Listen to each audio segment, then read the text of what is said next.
Hello, my name is ShanDien LaRance, and I am a Native American hoop dancer.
Hello again, my name is ShanDien LaRance, and I'm a Native American hoop dancer. My tribal affiliation is Hopi, Tewa, Navajo and Assiniboine, and I originally come from Flagstaff, Arizona, but now reside in Wingate, New Mexico.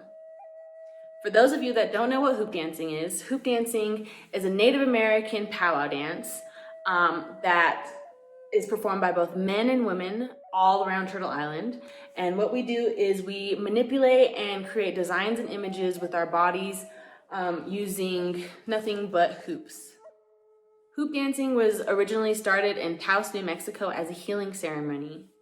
It was done by the medicine men if you were feeling mentally, spiritually, or physically out of balance, and he would perform this single hoop dance to help heal your body and yourself. Usually he would do it with one hoop, and it was a hoop that was usually made out of willow stick. So I have been hoop dancing for about 20 years now. I originally started hoop dancing when I was 8 years old. My older brother, Nakota LaRance, taught me how to hoop dance, and I have been doing it ever since. So hoop dancers can use anywhere from 5 to 50 hoops. I think even more, maybe even 80 hoops. It gets crazy. I myself dance with 5 to 6 hoops. As you see us manipulate and weave our hoops into designs, you'll see the basket, you'll see the flower, eagle, baby eagle, one wings, 2 wings, and then all of us, for the most of us, we all finish with Mother Earth. So when you see me dance, you'll see a lot of us wear our traditional powwow regalia.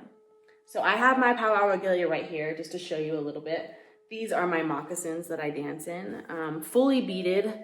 I love them. They're beautiful turquoise, colorful with red patterns. These are my leggings, handmade by me. A lot of hoop dancers and also powwow dancers that you see make a lot of their own regalia. So you'll see that a lot of the women wear leggings, mostly beaded or applique work like so. But the men will usually wear shags, like sheep shags or goat shags or kind of really big, fluffy, hairy leggings. This right here is my hoop dance dress, and this was created by Penny Singer, who is a Native American artist. And when she asked me what I wanted, I asked for a lot of floral designs on my outfit. I asked for bright and colorful, so as you can see, she did this very neon green outfit. Before, I used to dance in a vest and a 2-piece kind of outfit, but over time we all develop our style and what fits comfortable for us. So for me, usually wearing this dress is the most comfortable. When I wear this dress, I feel my absolute most beautiful, and I usually finish it off with my belt, which is a lovely leather belt with stamp work in it. And that is what I wear when I hoop dance. As you can see, my hoops, I dance with about 5 to 6 hoops depending on how I feel. And my hoops are created with plastic pipes. Like I said, I dance with 5 to 6 hoops, and I decided to design my hoops with colors that you would see in the sunset or the sunrise. So I have a lot of, as you can see, a lot of yellow, some orange, and a lot of red in there. And this to me represents my Sun Clan on my Hopi side. So the hoop represents the circle of life. As you'll see that my hoop is marked with 4 corners representing the 4 corners. So you have to understand that the hoop means more to us than just what it is. It represents the seasons, starting from spring to summer to fall and to winter. It represents the life cycle, from birth to your teenage years, to your adult years, to your senior years, and all the way back again. It represents all the seasons, all the people, and all the animals within our world. So my older brother Nakota learned how to hoop dance when he was about 4 years old, and he learned from a world champion hoop dancer named Derek Davis. He learned on the powwow trail. And over time, eventually when he came home, he spent a lot of time with me and my brother, and he decided to teach us how to hoop dance. When I was about 19 years old, me and my brother got a call from Cirque du Soleil, and they were in the creation process of a new show called Totem. And because it was called Totem and it had Native American roots, they decided that they wanted a Native American act in it. So they looked on YouTube, they looked all over the place, and they found my older brother Nakota. So when they found my brother Nakota, they called my father and they said, "Hello, we're with Cirque du Soleil. We found Navajo LaRance on YouTube, and we want him to be in our show." At that time, me and my older brother didn't know what Cirque du Soleil was, so we asked our dad, "Dad, what is Cirque du Soleil?" And my dad could not believe his ears when we asked what Cirque du Soleil was. So he called him back. He said, "Hey, my kids don't know what Cirque du Soleil is. Maybe if you could do something, they might have a better idea of what you want from them." So they called back. They said, "Hey, all good. We'll send you guys to Las Vegas so the kids can see a show." So we boarded a plane, flew from Arizona to Las Vegas, and we watched a show called Ka. Cirque du Soleil is just an incredible dreamland. They create stages and performances that you've never seen, and they're just jaw-dropping, emotionally intriguing, and beautiful.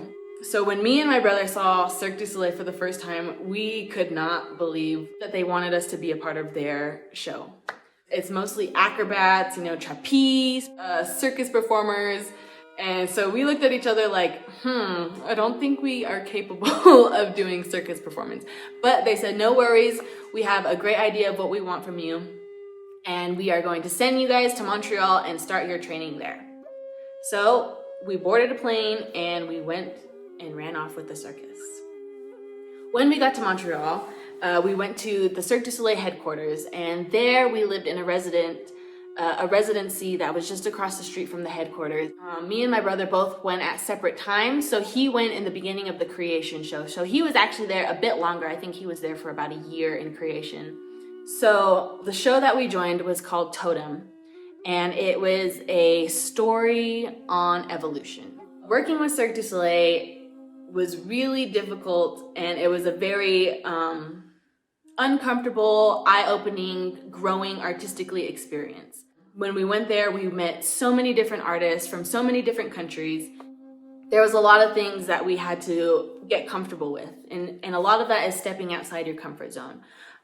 So they made us step outside our comfort zone pretty often, and I'm thankful for it now, but at that time it was really hard.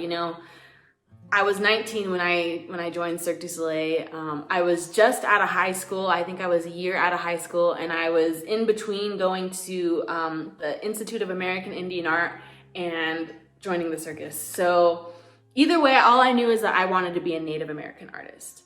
And what's something funny is that as a kid growing up, I always thought to myself, wow, how lucky am I to be Native American?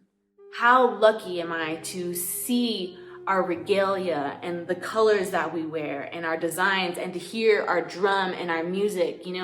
When I was a little kid, I used to go to some of our traditional Hopi and Pueblo ceremonies, and I was just so lucky to be first able to see with my eyes, to hear with my ears, and then to be Native American. I know a lot of Native kids don't feel that way, but I knew that I felt that way because I felt like I had something so special within myself that only I could see, and I felt very blessed to be a part of it. And I knew growing up that wanting to be able to share my culture was something that would be important to me one day. And I think growing up and always believing that and having that in my system, that I want to share my culture with the world because I have such a beautiful culture, I want to share it with the world, I think always carrying that dream within my body opened up the universe into doing what I do today, which is I'm a Native American performer, and I've got to travel the world. I've got to meet so many different people, so many different cultures, and it has just been an eye-opening experience, a lifetime experience, one that I'll never be able to do again. And I'm just so thankful and grateful to my people and my culture and my family for being able to teach me this. So working with Cirque du Soleil, I got to travel the world. Like I said, I started in Canada. I got to go to Toronto, Montreal, Ottawa, Vancouver, a few other places. I got to go to Australia. I've lived in New Zealand. I lived in Tokyo and Japan for 18 months. I lived in Tokyo for 6 months, and all other places around Tokyo. I've got to do the European tour. I stayed in Switzerland, Spain. I spent a year in Spain, Germany, and just so many other places I can't even name. But I've just been so blessed and so lucky to be able to travel the world with hoop dancing. And I give all of my thanks to my culture because that's where it started, was hoop dancing.